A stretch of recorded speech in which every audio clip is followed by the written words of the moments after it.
नमस्कार दोस्तों, मैं हूं मनोज कुमार गुप्ता। आप देख रहे हैं मेरे चैनल को। इसका नाम है रेगुलर क्लासेस फॉर अकाउंट। सामने आपको दिख रही है इनकम टैक्स की बुक, नया एडिशन है। चैप्टर चल रहा है income from house property. Question number चलेगा 20 क्वेश्चन को पढ़ाते हैं। यहाँ से आपको दिख नहीं रहा होगा तो स्टैंड नीचे कर देते हैं जिससे आपको क्लियर दिखाई दे।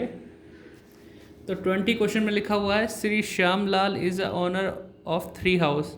श्यामलाल के पास 3 मकान हैं। Compute his income from house property for the assessment year 2023-24। तो 23-24 के लिए हमें income from house property find out करनी है। First house self occupy for residence, यानी उन्होंने अपने खुद के रहने के लिए रखा हुआ है। म्यूनसिपल वैल्यू दे रखी 60,000, म्यूनसिपल टैक्स है 12,000। Interest on loan is taken to purchase it on. कब लिया है इसको परचेज करने के लिए? 1 मई, मतलब हाँ 1 मई 2022 के 5वां महीना मई का है। और 75,000 का उस पर इंटरेस्ट बनता है। ठीक है। सेकेंड हाउस म्यूनसिपल वैल्यू दे रखी है 6,500, लेट आउट एट 500 रुपये पर मंथ। लोकल टैक्स दे रखा है, मतलब म्यूनसिपल टैक्स। और आपका रिपेयर दे रखा है 100 रुपये, और ग्राउंड रेंट है, कलेक्शन चार्ज है। इन सब का तो हम यूज़ करते ही नहीं है। थर्ड हाउस म्यूनसिपल वैल्यू दे रखी है 3,000, used in his own business, खुद के बिजनेस के लिए यूज़ कर रहे हैं। All of the above expense has been paid, सारे खर्चे पे हो चुके हैं। ध्यान रखिए, एक और नई जानकारी देना चाहूँगा आपको भी। अगर कोई एक ऑनर, एक मकान मालिक, ठीक है, उसके पास कई सारे मकान हैं, कोई बात नहीं, लेकिन वो कई सारे के सारे अगर इस्तेमाल कर रहा है अपने खुद के रहने के लिए, उस केस में पहले तो नियम ये होता था कि एक मकान तक खुद के रहने के लिए, बाकी सब किराए पे मानते थे। भले ही तुम तीनों में रह रहे हो, 3 है, तीनों में रह रहे हो, लेकिन एक मकान खुद के रहने के लिए, बाकी सब किराए पे मानते थे। फिर नियम चेंज हुआ, 2 मकान की लिमिट हो गई कि आप 2 मकान में रह सकते हो।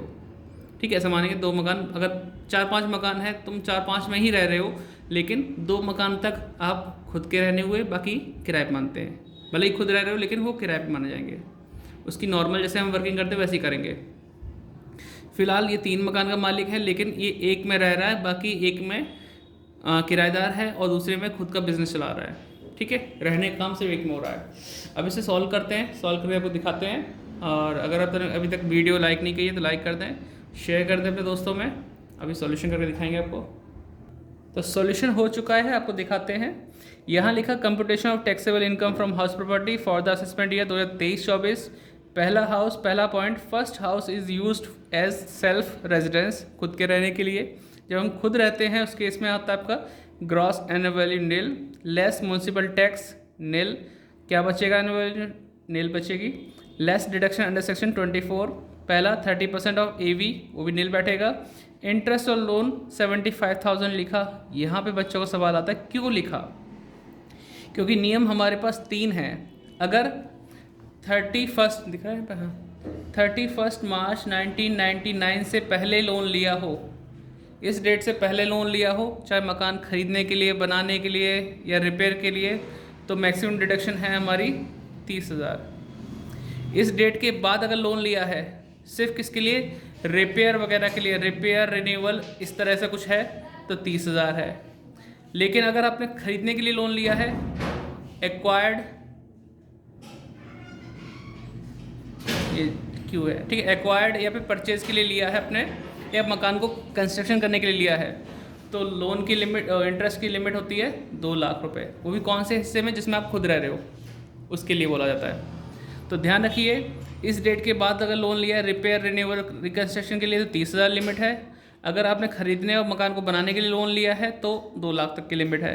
और यहाँ साफ साफ बोला था क्वेश्चन में कि आपने जो लोन लिया है मकान को परचेज़ करने के लिए लिया है, ऐसे लिखा ना, परचेज़, हाँ। तो उस केस में 2 लाख की तक की लिमिट आ सकती है। तो इंटरेस्ट उसमें था सिर्फ 75,000, तो 2 लाख के अंदर है, आ सकता है। अगर ये इंटरेस्ट होता 3 लाख, यहाँ पे सुनो, यहाँ 3 लाख होता तो हम कितना लिख सकते हैं? सिर्फ 2 लाख। मैक्सिमम लिमिट हुई है। अगर उसके अंडर है तो जितना भी है सब आ सकता है। तो हमारा 75 था, 75 आया, माइनस किया, हमारा लॉस हुआ, loss from HP। Second house की तरफ चलते हैं। तो second house is used as let out. Municipal value 6.5 थी, फेयर रेंट नहीं दे रखा, नील कर दिया। एक्चुअल रेंट 500 रुपये के हिसाब से 6,000 आ गया। अब इन दोनों में से कंपेयर करो, म्यूनसिपल वैल्यू फेयर रेंट में जो ज़्यादा हो वो लिख दो 6.5, actual rent same to same लिख दो। अब इन दोनों में से ज़्यादा कौन सा है? 6.5। म्यूनसिपल टैक्स माइनस किया 500, 6,000 आ गया। Deduction under section 24, 30% AV 1800, interest loan, इस मकान पे कोई लोन वगैरह नहीं था, नील कर दिया, बाहर लिखा 1800 माइनस किया 4200 आ गया इनकम फ्रॉम HP। तो आप वीडियो पॉज करके यहाँ तक नोट डाउन कर लें। थर्ड हाउस में इधर चलते हैं। Third house is used as self profession या बिजनेस, कुछ भी लिख दो जो लिखा हुआ है इसमें लिखो this income is not consider under this head.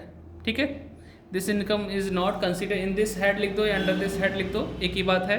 इस हेड में नहीं आता, हाउस प्रॉपर्टी वाले में ये सब चीज़, वो उसी प्रोफेशन वाले में जाता है, उसी में सॉल्व करना चाहिए। तो इसलिए हमने इसे सॉल्व अभी नहीं किया क्योंकि चैप्टर चल रहा है income from house property. Total taxable income from house property निकालने के लिए पहले हिस्से में लॉस हुआ, दूसरे वाले मकान में क्या हुआ, प्रॉफिट हुआ, तीसरे वाले का कुछ पता ही नहीं तो हमने सॉल्व ही नहीं किया। अब ये लॉस है, ये प्रॉफिट है, तो लॉस ज़्यादा है तो लॉस ही बचने वाला है, प्लस माइनस माइनस होके लॉस आया 70,800। देखो आंसर क्या है, यही दे रखा है टोटल मिला के, हाँ 70,800 रुपये लॉस फ्रॉम हाउस प्रॉपर्टी आ गया। तो यही लॉस है, आंसर लिख दिया हमने। तो आप भी इसे नोट डाउन कर लीजिए, बताना कमेंट करके कैसे लगी वीडियो। कोशिश तो ये थी समझ आ जाए आपको। तो पूरे फ्रेम में अगर दिख रहा है क्वेश्चन तो नोट डाउन कर लेना, अदरवाइज़ वीडियो को अपना रीप्ले करके देख लेना। मिलते हैं नेक्स्ट वीडियो में, बाय बाय। डिस्क्रिप्शन में कुछ जानकारी पढ़ लेना।